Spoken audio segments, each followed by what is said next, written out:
പത്മ പുരസ്കാര നിറവിൽ മലയാളികൾ. കേരളത്തിൽ നിന്നുള്ള 5 പേർ രാഷ്ട്രപതിയിൽ നിന്ന് പുരസ്കാരം ഏറ്റുവാങ്ങി. പത്മവിഭൂഷൺ പുരസ്കാരം ജസ്റ്റിസ് KT തോമസും P നാരായണനും ഏറ്റുവാങ്ങി. പത്മഭൂഷൺ ഏറ്റുവാങ്ങി മമ്മൂട്ടിയും വെള്ളാപ്പള്ളി നടേശനും.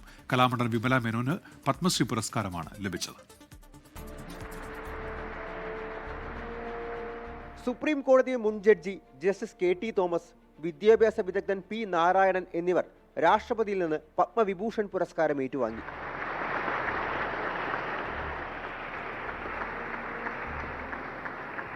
മലയാളത്തിന്റെ മഹാനടൻ മമ്മൂട്ടി പത്മഭൂഷൺ പുരസ്കാരം ഏറ്റുവാങ്ങി.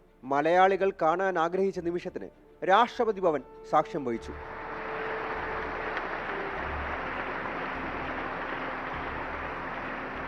SNDP യോഗം ജനറൽ സെക്രട്ടറി വെള്ളാപ്പള്ളി നടേശൻ പത്മഭൂഷൺ പുരസ്കാരം ഏറ്റുവാങ്ങി. നർത്തകി കലാമണ്ഡലം വിമല മേനോൻ പത്മശ്രീ അവാർഡ് സ്വീകരിച്ചു.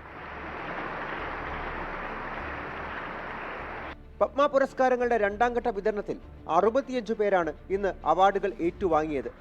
ക്രിക്കറ്റ് താരവും മുൻ ഇന്ത്യൻ പുരുഷ ടീം ക്യാപ്റ്റനുമായിരുന്ന രോഹിത് ശർമ്മ, സിനിമാ താരം R മാധവൻ എന്നിവരും പത്മശ്രീ ഏറ്റുവാങ്ങി. 24 ഡൽഹി.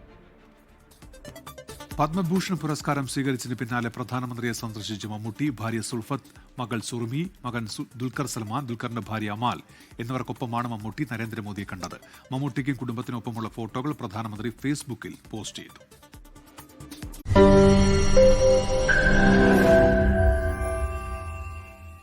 ലോകത്തെവിടെയായാലും ഏത് സമയത്തും 24 വാർത്തകളും ഓഗ്മെന്റഡ് റിയാലിറ്റി പാക്കേജുകളും എക്സ്പ്ലെയിനറുകളും വിശദമായി കാണാൻ ഞങ്ങളുടെ യൂട്യൂബ് ചാനൽ നിങ്ങൾക്ക് സബ്സ്ക്രൈബ് ചെയ്യാം.